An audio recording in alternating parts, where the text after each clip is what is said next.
আজ শ্রাবণ মাসের প্রথম সোমবার বিভিন্ন শিব মন্দিরগুলিতে শুরু হয়েছে শিবের মাথায় জল ঢালার প্রক্রিয়া।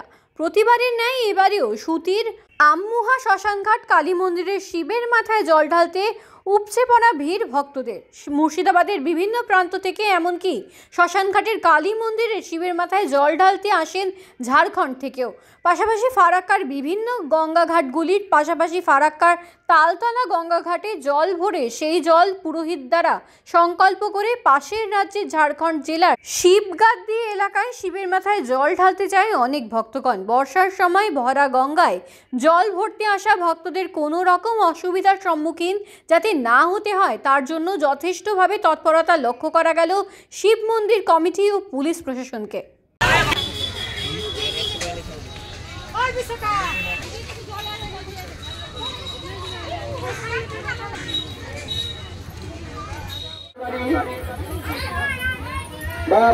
মন্দির নির্মাণের জন্য 100 টাকা দান করলেন, ওনাকে বাবা ভোলেনাথ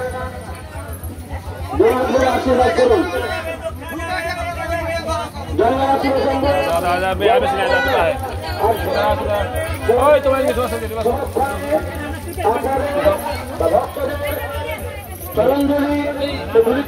পাঠাচ্ছি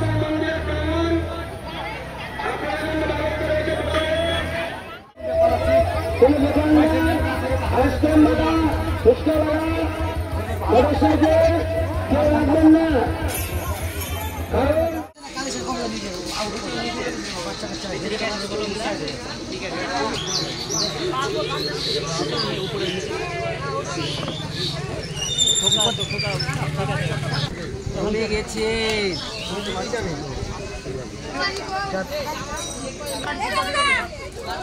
সব নিজের নিজের কাম আছে, তারপর কি ওটা তুইলে আরো কাম জায়গাতে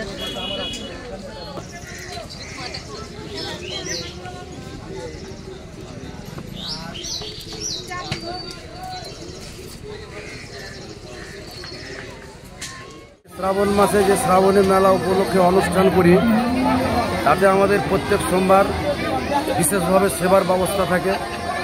আমি এলাকার সমস্ত ভক্তগণকে বলবো, আপনারা আমাদের এই শ্মশান মন্দির প্রাঙ্গণে আসুন, সেবা গ্রহণ করুন এবং আপনারা যে যা পারবেন দান করুন। আপনাদের দানেই আমাদের আজকে এত বড় একটা মন্দির তৈরি করা সম্ভব হয়েছে।